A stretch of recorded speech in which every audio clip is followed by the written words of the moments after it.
2008 में खौफनाक कहानी ने दुनिया को हिला दिया जब एलिजाबेथ फ्रिट्ज़ल, एक औरत जिसने इन्वेस्टिगेटर्स को बताया कि उसे 24 साल तक उसके अपने बाप ने कैद रखा।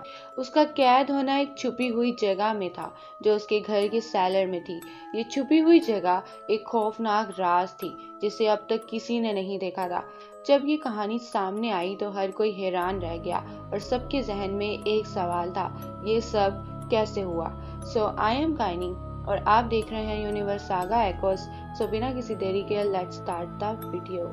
फ्रिट्ज़ल ने 1956 में 17 साल की रोजमेरी से शादी की और उनके 3 बेटे और 4 बेटियां हुईं, जिसमें से एक एलिजाबेथ थी जो 6 अप्रैल 1966 को पैदा हुई। लेकिन ये कहानी यहाँ ख़त्म नहीं होती। 1977 में जब एलिजाबेथ सिर्फ 11 साल की थी, फ्रिट्ज़ल ने उसे सेक्सुअल अब्यूज़ करना शुरू किया।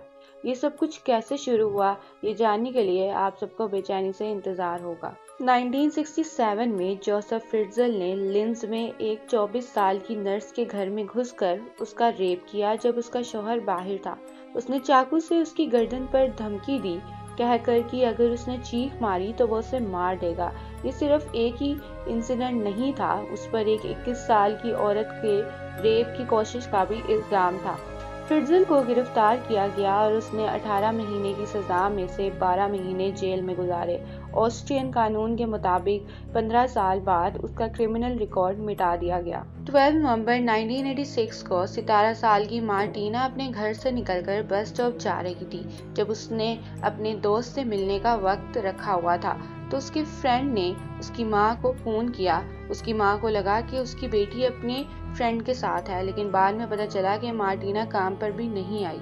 22 नवंबर 1986 को 2 स्कूबा ड्राइवर ने मार्टिना की लाश लिपटी हुई पाई। फोरेंसिक जांच से पता चला कि उसका स्ट्रैंगुलेशन के जरिए कत्ल किया गया था और ये सब कुछ उसके घर से निकलने के 2 घंटे बाद हुआ।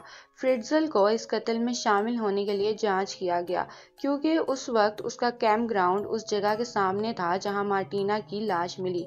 अजीब बात यह थी कि मार्टिना एलिजाबेथ से भी बहुत मिलती जुलती थी। इसके अलावा जोसेफ पर 17 साल की एना के कत्ल का भी शक था जो लिंज में हुई थी। उसकी लाश भी उस वक्त के आसपास से मिली थी और एक और शिकार गैब्रिएला जो 2007 में कत्ल हुई थी, उसका भी जोसेफ से ताल्लुक था। लेकिन सभी कत्लों में उस पर कोई इल्जाम नहीं लगा क्योंकि सबूत की कमी थी।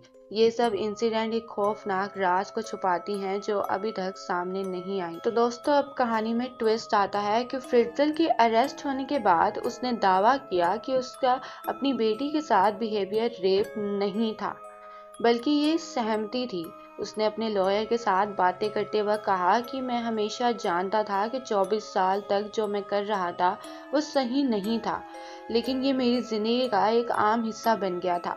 जोसेफ ने अपनी बीवी के साथ अपनी फैमिली के थ्रू अपने बिहेवियर को लेकर कहा, मैं वो जानवर नहीं हूँ जो मीडिया मुझे बनाते हैं। एलिजाबेथ और उसके बच्चों के साथ सेलर में अपने बिहेवियर को लेकर उसने ये भी कहा कि उसने एलिजाबेथ के लिए फूल और बच्चों के लिए किताबें और खिलौने लाए और वो उनके साथ वीडियोस देखता था और मील्स शेयर करता था, उनके साथ बहुत इंजॉय करता था। उसने ये भी बताया कि एलिजाबेथ को कैद करने का फैसला तब आया जब उसने कोई रूल नहीं माना। जब वो टीनेजर बनी इसलिए मुझे कुछ करना पड़ा।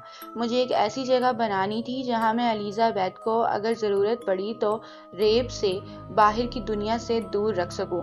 उसने ये भी कहा कि मुझ पर डिसिप्लिन का जोर दिया गया था जो तब तक था जब वो 10 साल का था। जोसेफ ने अपने बचपन को याद करते हुए अपनी माँ को शुरू में दुनिया की सबसे अच्छी औरत और जितना सख्त होना चाहिए था उतना सख्त कहा, लेकिन बाद में उसने अपनी माँ के बारे में कहा कि उसने मुझे मारा, मुझे इतना पीटा कि मैं खून के तालाब पर लेटा रहा। उसने मुझे बिल्कुल बेइज्जत और कमज़ोर महसूस कराया। ये सब बातें जोसेफ के साइकोलॉजी और उसके बिहेवियर की समझ में एक गहरा असर डालती हैं।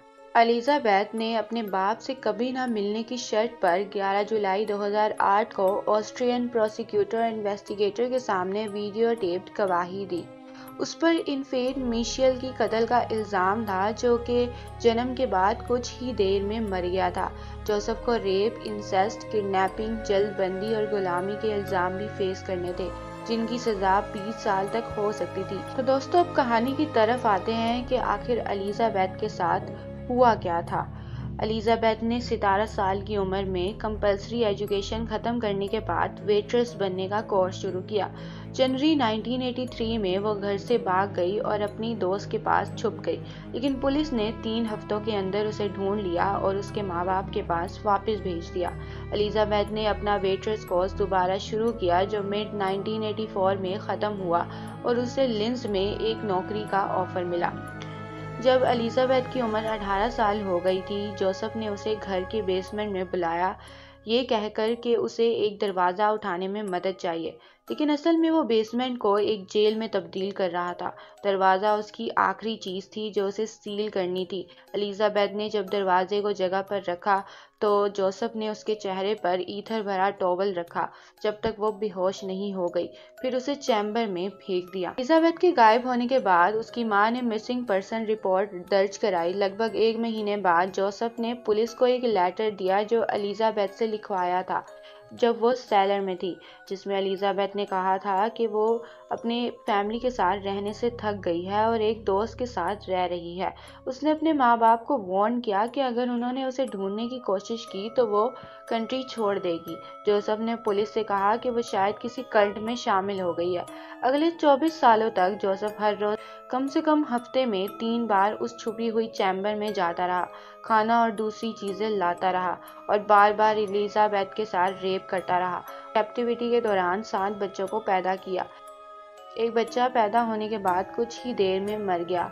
3 बच्चे लीसा, मोनिका और अलेक्जेंडर को छोटे बच्चों के तौर पर चैम्बर से निकालकर जोसेफ और उसकी बीवी के साथ रहने के लिए दिए गए, जिनको लोकल सोशल सर्विसेज ने उनके फॉस्टर पेरेंट्स के तौर पर मंजूरी दी थी। 2008 को फ्रिट्जल ने क्रिस्टिन, एलिजाबेथ की सबसे बड़ी बेटी, की बेचैनी देखकर मेडिकल मदद लेने का फैसला किया। क्रिस्टिन बेहोश हो गई थी और एलिजाबेथ ने उसे चैम्बर से बाहर निकालने में मदद की, जिसे उसे 24 साल बाद पहली बार दुनिया देखने को मिली। लेकिन फ्रिट्जल ने एलिजाबेथ को वापस चैम्बर में ले जाने पर मजबूर किया, जहां वो एक आखिरी हफ्ता तक रही। क्रिस्टिन को एम्बुलेंस के जरिए हॉस्पिटल ले जाया गया, जहां उसकी जान को खतरे में डाल देने वाली किडनी फेलियर के इलाज किया गया। जोसेफ हॉस्पिटल में आया और दावा किया कि उसे क्रिस्टियन की मां से एक नोट मिला है। उसने डॉक्टर से क्रिस्टियन की हालत और नोट के बारे में बात की। मेडिकल स्टाफ ने जोसेफ की कहानी में कुछ अजीब पाया और पुलिस को इन्फॉर्म किया। पुलिस ने पब्लिक मीडिया पर एक अपील पॉडकास्ट की, जिसमें मिसिंग मदर को आकर क्रिस्टियन की मेडिकल हिस्ट्री के बारे में जानकारी दे। एलिजाबेथ के गायब होने की तहकीकात दोबारा शुरू हुई। जोसेफ ने अपनी कहानी दोहराई कि एलिजाबेथ किसी कल्ट में शामिल हो गई है। पुलिस ने एक चर्च ऑफिसर और कल्ट्स के एक्सपर्ट से कांटेक्ट किया, जिन्होंने जोसेफ के बताए गए ग्रुप के होने पर शक किया। उन्होंने ये भी कहा कि एलिजाबेथ के लेटर्स ऐसे लगते हैं जैसे उन्हें किसी ने लिखवाया हो। एलिजाबेथ ने जोसेफ से हॉस्पिटल ले जाने की रिक्वेस्ट की, जहां क्रिस्टियन का इलाज हो रहा था। जोसेफ ने उसे सेलर से छोड़ दिया, साथ में उसके 2 बेटों को भी ऊपर ले आया और तब दोनों हॉस्पिटल गए। डॉक्टर के टिप ऑफ पर पुलिस ने उन्हें हॉस्पिटल के आसपास रोक लिया और पुलिस स्टेशन ले गई, जहां उनसे सवाल किए गए। एलिजाबेथ ने पुलिस को ज्यादा डिटेल तब तक नहीं दी जब तक उन्होंने वादा नहीं किया कि वो उसकी प्रोटेक्शन करेंगे। जोसेफ ने अपने कहने के मुताबिक 1981 या 1982 के आसपास इस छुपी हुई सेलर को एक कैद खाना बना दिया और इसमें wash basin, toilet, bed, hot plate और रेफ्रिजरेटर इंस्टॉल किए।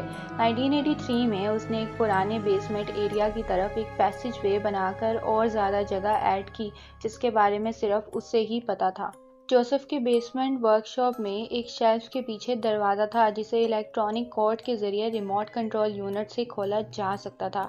इस डोर तक पहुंचने के लिए 5 लॉकिंग बेसमेंट रूम्स को क्रॉस करना पड़ता था। एलिजाबेथ और उसके बच्चों के रखने के एरिया तक पहुंचने के लिए कुल 8 दरवाजे अनलॉक करने पड़ते थे, जिनमें से 2 डोर्स को इलेक्ट्रॉनिक लॉकिंग डिवाइसेस से भी प्रोटेक्ट किया गया था।